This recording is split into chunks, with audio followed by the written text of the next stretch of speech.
acá estoy. Seguimos chusmeando igual en la pausa. Nosotros seguimos hablando sin parar. Para nosotros no cambió nada. Pero bueno, uno de los temas que te tenía que tirar, obviamente, que te lo tengo que tirar, porque tiene que ver incluso con todo un tema de ética que estuviste planteando hace poco, sí, ¿verdad? No solo la época de la ética del militante, sino también la del gobernante. Todo este tema de corrupción, de León, de Sendic, de tarjetas, de ANCA. ¿Cómo queda el Frente Amplio después de esta vapuleada? Y le duele, ¿no? O sea, no pasa de largo. Primero duele en términos de relación. Duele porque es real, porque fue real, digo. Si a ver, ¿no? Si hubiera sido solo un ataque y no pasaba nada. Nosotros tenemos un Tribunal de Conducta Política, sí, que es el que dictaminó en el caso de las tarjetas corporativas oportunamente presentadas. Estaban mal. Entendió que hubo un mal proceder. Y bueno, eso es un dato fue la primera, objetivo, ¿no? La primera resolución que hubo ante la justicia, antes de nada. Exacto. Ese es un dato objetivo. Yo tengo enorme confianza en el Tribunal de Conducta Política, hago mío el dictamen del tribunal, lo acompaño y en consecuencia creo que ahí hay un desajuste. Y sin duda eso tiene costos para... Y es jodido porque es vicepresidente de la República. Claro. Y sin duda. Cualquiera. O sea, no es un dato menor. No es un dato menor. Yo creo que ahí lo que hay que hacer es hacer lo que se hizo efectivamente, que es seguir los procedimientos. Porque hay otra parte que es que a mí no me gusta, que es esta onda de casi que tribunales populares o zanjamos linchamiento, o sea, condenamos a partir de el exitismo de los titulares, de la manija, qué sé yo. Entonces, frente a eso lo que hay que hacer es bajar la pelota, jugar dentro de los mecanismos institucionales. Los mecanismos institucionales de control político son el Tribunal de Conducta Política en el caso del Frente Amplio. Pregúntele al Partido Nacional qué hizo con Bascú, con Caram, con la intendenta de La Valleja. En fin, nosotros tenemos nuestro mecanismo, un procedimiento que resuelve.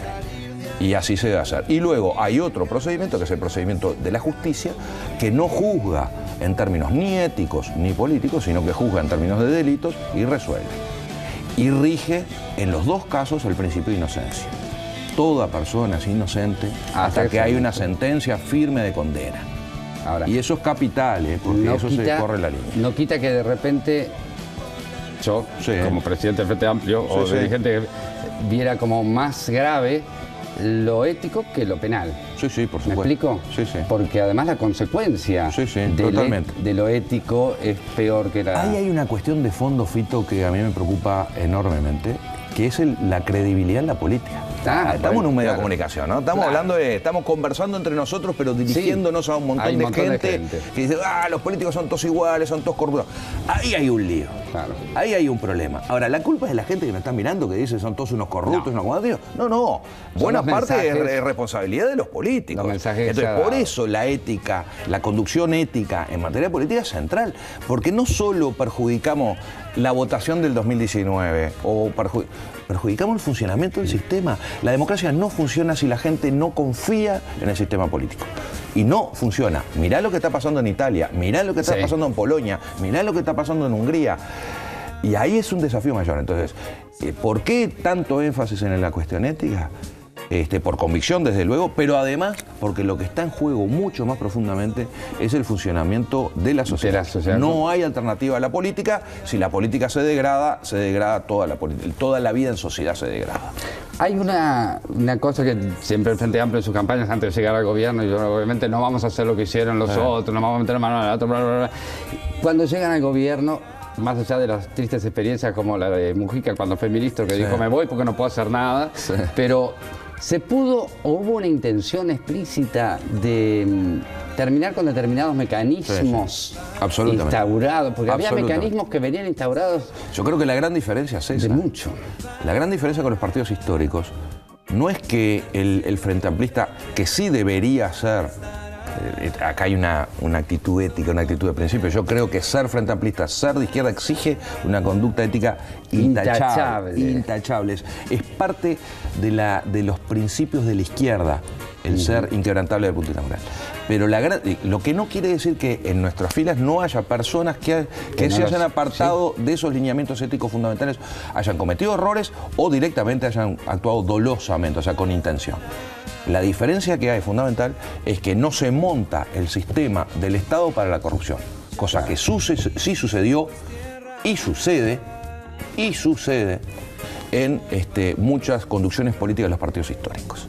Yo creo que esa es la diferencia. O sea, yo no voy a decir que de ninguna manera los compañeros del Frente Amplio no cometieron ilícitos, ahora en términos tanto penales como morales. No voy a decir eso. Lo que voy a decir es, no está montado el sistema de poder para eso. Cosa que sí creo que estuvo y está todavía montado en clientelismos, en corruptelas menores, en ventajitas, en caudillismos locales, etc. ¿Y falta trabajar en ese tema? Muchísimo. Y hay que seguir trabajando, e incansablemente hay que seguir trabajando. Y hay que seguir trabajando en este tipo de diálogos a los medios de comunicación, porque ahí también nosotros, y acá me pongo en uruguayo común y corriente, que lo soy, también nosotros somos bastante hipócritas. Claro. ¿No? Pues nosotros, los italianos tienen una expresión preciosa que dice, piove, governo ladro, llueve, gobierno ladrón. Non piove, gobierno anche ladro, gobierno también ladrón. Claro. No, a ver. Los uruguayos nos quejamos por todo. Ahora, después nosotros también entramos en la chiquita de la corrupción más cortita, ¿no? Exacto. Si puedo evadirme, yo llamo para pedirle a un amigo que si puedo evadir un impuestito, no me des la factura, me quejo porque hay basura en la esquina de mi casa, que efectivamente lo hay, pero no tengo el cuidado de llevar yo y tirar la bolsa. O sea, la construcción de la convivencia en base a los valores de convivencia debería ser cotidiana para todos, desde luego.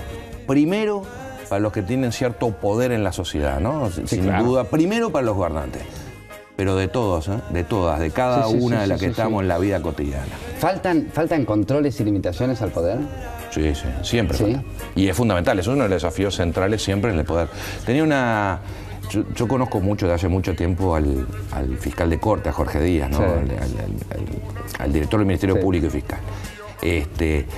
Yo no era partidario de que la Fiscalía saliera de la órbita del Poder Ejecutivo. Yo le decía, la política criminal para mí tiene que estar el Poder Ejecutivo. Y Díaz me contestaba con acierto, estoy hablando hace 3, 4 años tal vez, decía, bueno, pero ¿quién controla el Poder Ejecutivo? Y yo ahí sí quiero una Fiscalía especializada para el control del Poder Ejecutivo. O sea, el poder siempre necesita control.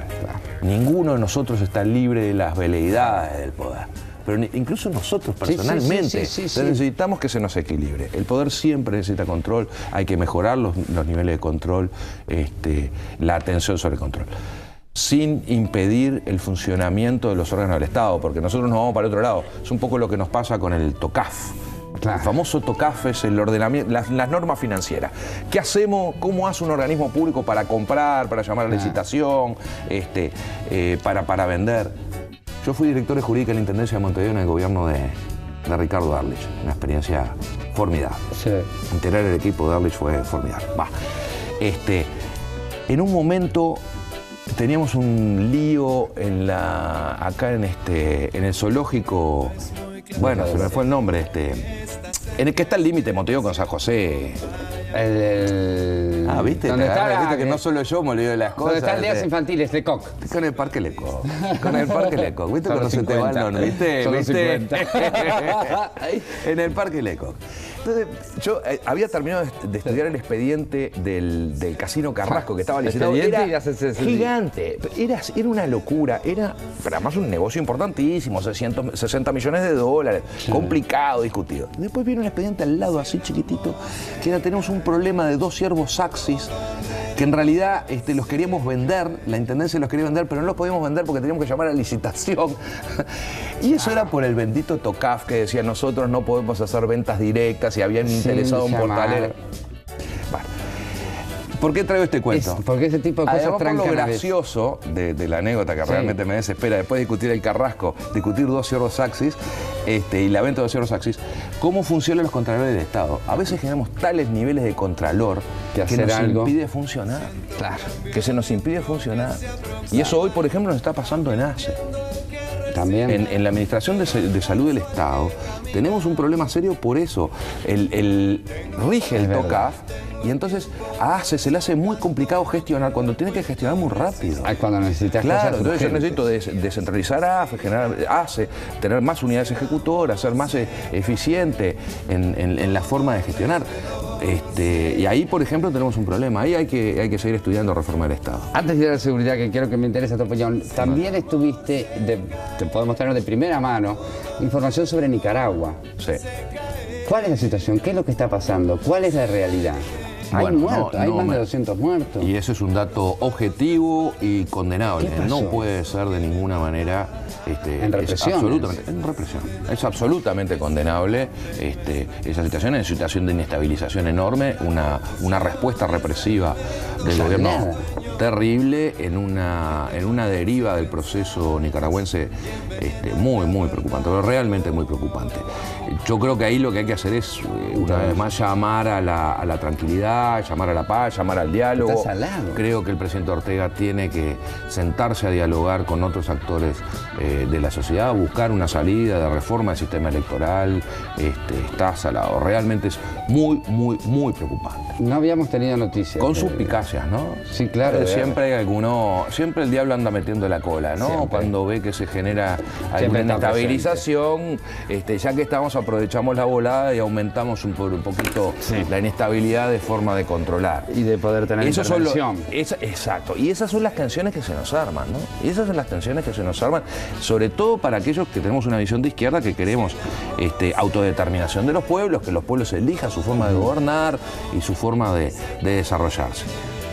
Pero sin duda hay que condenar la represión, sin duda condenar los mecanismos autoritarios que existan en la sociedad. Lo mismo que se hace con una bala se puede hacer con una bala de goma, si no mataste a nadie. No quiero terminar el capítulo internacional sin preguntarte a Javier qué es lo que piensa y al Frente Amplio qué es lo que piensa de Venezuela. Igualmente, obviamente. Una situación de una enorme complejidad. Pero hubo primero... Donde la única salida es el diálogo político y parece muy, muy difícil.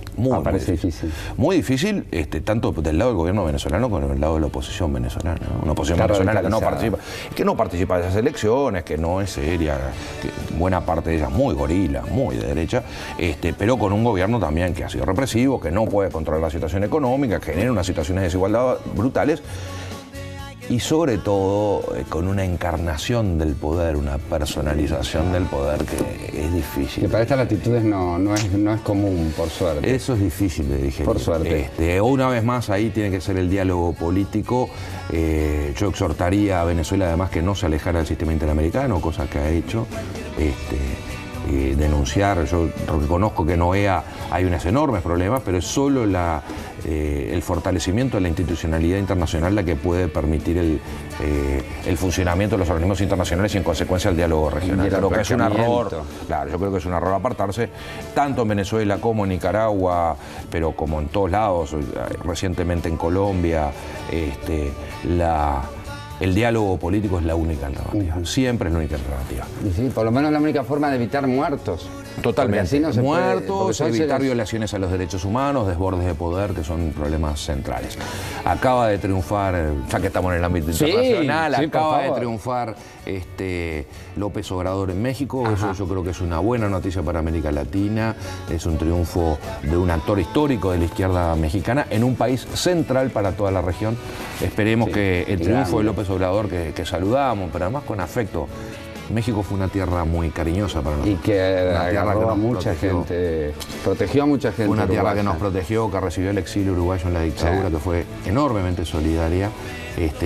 México es un actor central en términos políticos en la región y desde el punto de vista comercial para Uruguay también. Es uno de los países con los que tenemos tratados de libre comercio. Esperemos que López Obrador pueda hacer un gran gobierno y de alguna manera sea esta la expresión de afecto a un luchador de la izquierda latinoamericana. No le quiero sacar el culo a la jeringa, pero también tenés, claro, porque ahora justo tocaste el tema internacional, también estamos diversificándonos, estamos... Sí, claro, como nunca. Estamos vendiendo a otros, como nunca. No enquilosándonos en uno solo que después falla. En 2005 Uruguay exportaba a 50, 60 destinos, hoy exporta más de 150. O sea, realmente se abrió enormemente. Y eso es central, hay que diversificar los mercados en los que... ¿Los embajadores están laburando más? Sí. No, pregunto. Pero me puse serio, ¿viste? No, me puse serio. Porque, ¿sabes que yo creo que porque tenemos para mí son embajadores, es muy importante la tarea de tenemos un cuerpo diplomático formidable. Ha habido un desarrollo, sobre todo el de las escuelas de Artigas del Servicio Exterior, que ha formado una camada joven de diplomáticos en Uruguay, pero excepcional, pero realmente... Porque es la manera de meterte en el mundo. No, yo ahí creo que hemos logrado un nivel de desarrollo, de profesionalización de la carrera diplomática y de compromiso Los embajadores, te podría dar nombres, pero sería muy injusto con otros, pero te vas a olvidar de otro. algunos países que mencioné, nuestros embajadores son de lujo, pero realmente formidables. Por eso yo creo que tienen un rol muy importante. Fundamental, yo creo que tenemos realmente un desarrollo en Cancillería en ese sentido notable.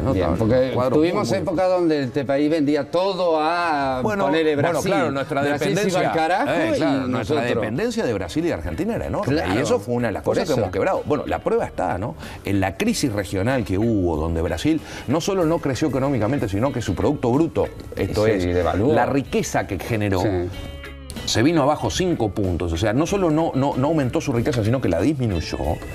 Donde Argentina tuvo problemas similares de crecimiento enormes y de inestabilidad, con inflación del 25-26%.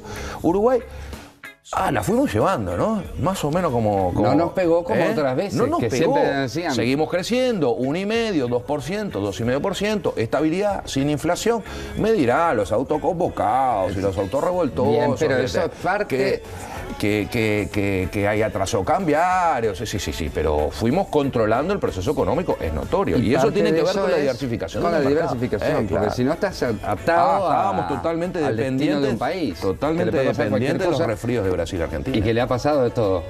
Inseguridad. No nos podemos terminar la nota sin que me digas tu visión. Tema central en la población. Más allá de si es la sensación térmica de Daisy o no. Son las dos cosas. Son los números de las estadísticas. Son las dos cosas. Tenemos una situación de seguridad realmente compleja. Los números están indicando eso. Ahí hay datos objetivos y hay que prestarle especial atención. Porque además el tema de la seguridad, en términos de seguridad ciudadana, son las condiciones para el desarrollo de los derechos de la gente. O sea, si yo tengo una situación de inseguridad, realmente el resto de mis derechos. Exactamente. Y el resto de los derechos me cuesta realizarlos, desde la libertad ambulatoria a la integridad física. No estoy hablando solo de la propiedad, ¿no? Entonces hay que prestar atención, estamos con un problema serio allí y es relevante y hay que seguir generando medidas en ese sentido. ¿Y por dónde? Bueno, lo que pasa por varios lados, yo creo que hay cuestiones de educación, sin duda. Yo creo que con el desgarro en la trama social que tenemos, ese es un tema central. Las sociedades más inseguras, las sociedades donde hay más delitos, son las sociedades que tienen mayor nivel de desigualdad. No es la situación de Noruega, por ejemplo. En Noruega el nivel de delito es muy bajo. ¿Qué pasa? ¿Es más eficiente la policía? Puede ser, pero es mucho menos desigual que la nuestra. Entonces, ahí tenemos... Por eso la izquierda plantea una no coexistencia de diferencias sociales, ¿me explico? Claro, hay que achicar al mínimo las diferencias sociales, hay que eliminarlas. Tenemos otros problemas, ¿no? Si nuestros centros de privación de libertad no son capaces de reeducar a la gente, no sirve como sistema.